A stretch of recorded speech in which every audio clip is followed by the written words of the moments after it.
Okay, thank you po, sir. Your stage.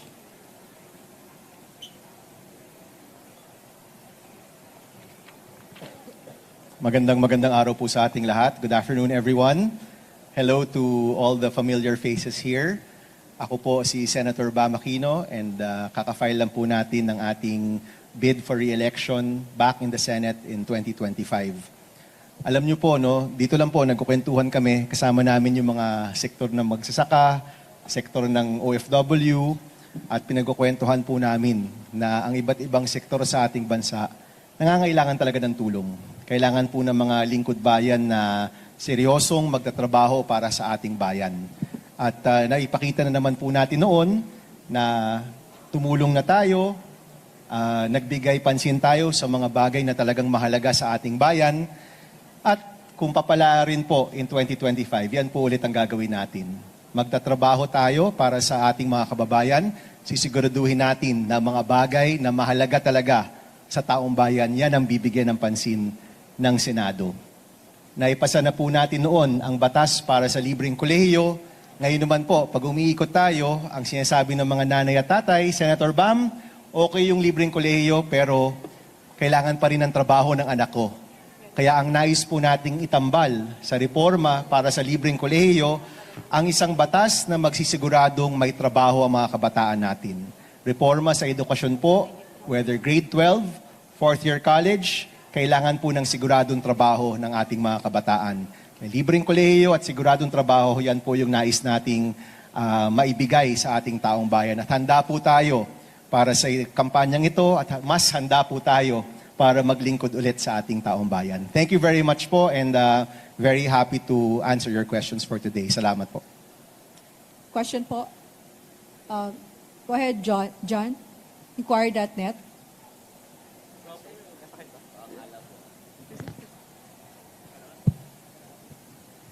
Sir, good afternoon. John. Napansin po namin na kasama niyo po si Mayor Magalong. Yes. Kasama niyo po ba sa slate kanina si Sir Ariel Querubin? At si Colonel Ariel, I think, is an independent candidate. Kami rin po, independent kami, meaning hindi ho kami kasama sa dalawang malaking bloke ngayon, no, sa ating politika. Si Mayor Benji is a good friend at siya po ang chairman ng Mayors for Good Governance. At sabi nga po niya, yung presensya niya, ibig po sabihin nun ay may tatak good governance din po tayo. Kaya nagpapasalamat kami sa kanya sa kanyang pagsama sa atin. Yes, sir. Just one from my end. Sir, Yes. are you trying to, with this is this trying to distance from the former liberal, sir? Well, actually, umalis na ako sa Liberal Party. I'm now in new party, ang Katipunan na Nagkakaisang Pilipino.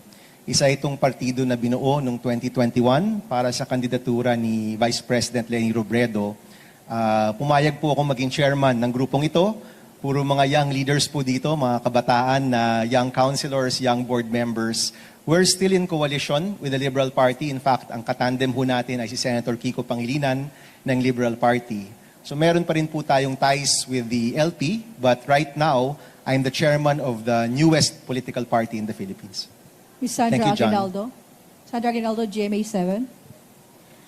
Hi, sir. Hi, Sandra. Paano po kaya kayo makikipag siguro trabaho no in pushing for legislation with Marcos in Malacanang and of course yung history kasaysayan po no ng inyong pamilya na meron din pong kasaysayan na hindi kumbaga, dati po kayong political foes, with the family of former president. Yes, thank you, Go ahead, Sandra. sir.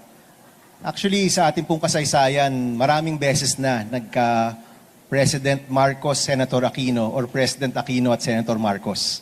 Hindi na po ito bago. No? Nung presidente po si Ferdinand Sr., si Tito Ninoy ay isang senador. Nung presidente po si Pinoy, si BBM naman ay isang senador.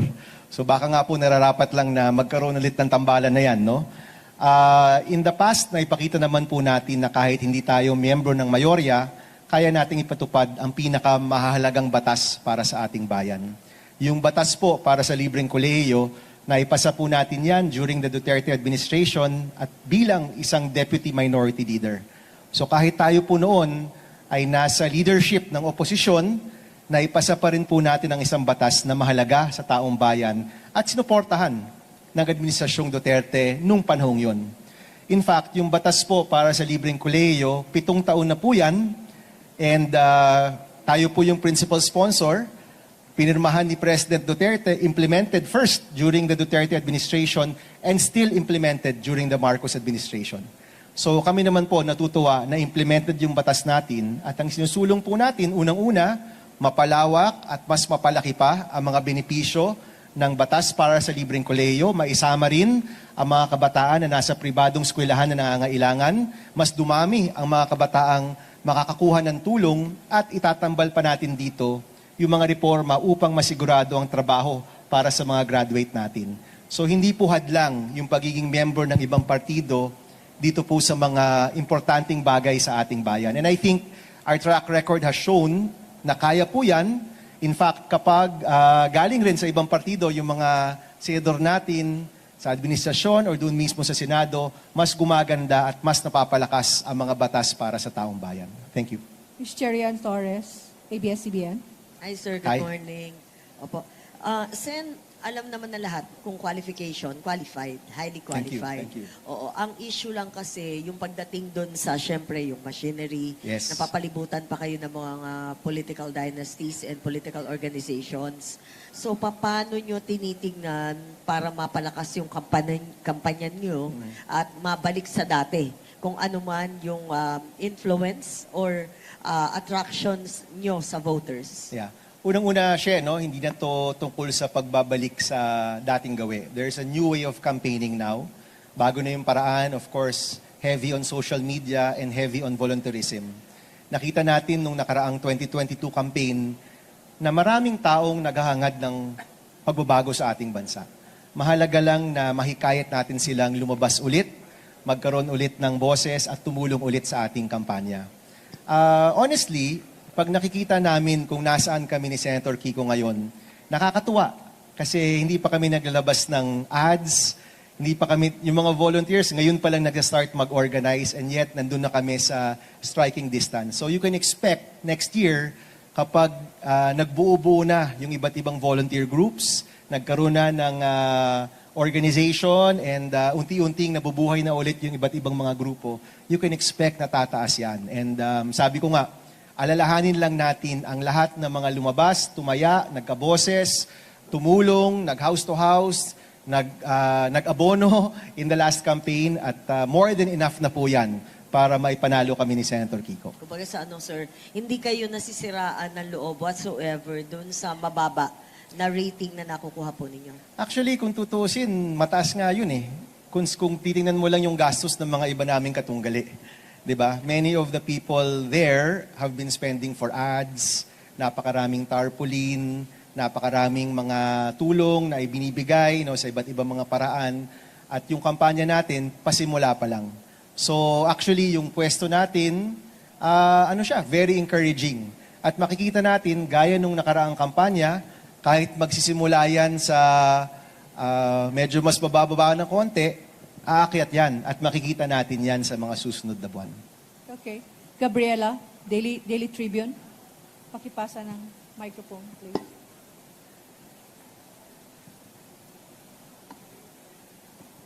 Good afternoon po, former Senator. So, Hi, Gabriela. we all know naman po na you failed to win your re-election bid in 2019. So, ano po kaya yung mga changes or strategies na gagawin niyo po come 2025 elections? Thank you. Yes. I think nung nakaraang mga kampanya kasi yung paraan ng pangangampanya, medyo nag-catch up na rin yung mga grupo namin eh. And of course, we're talking here about social media. Pangalawa, nakita natin nung 2022 na willing lumabas yung mga tao. Na ang mga Pilipino, kahit anong kulay pa sila, naghahangad din ng pagbabago. Naghahanap ng mga tao na tututok sa mga problema nila. Hindi lang sa mga away politika. So palagay ko yung dalawang factor na ito, mas malalim at mas masinsin na social media strategy at yung pagsandal sa mga volunteers natin na nandyan pa rin at buo pa rin sa buong bansa. Yan yung magbabago dito sa ating kampanya. In 2019, napakahirap nung laban na yon, no? And kung tutuusin, medyo miracle na nag-end up tayo kung saan tayo nag-end up nung panahong yon. But iba na rin yung political situation ngayon and nakita natin from the last campaign na napakaraming Pilipino na naghahanap ng iba naman. So kami po nakaasa dyan. Even some of the survey show na maraming nagsasabi na independent-minded o hindi kaya mga hindi nag-identify with the two big groups. Maraming ganyan na Pilipino at palagay ko, ito yung panahon na makikita natin silang lumabas ulit, magkaboses ulit at lumaban muli. Okay, tapos na po 8 minutes. Maraming salamat po. Thank you everyone. Maraming salamat. We look forward to exciting campaign. Salamat po. Sir, another photo.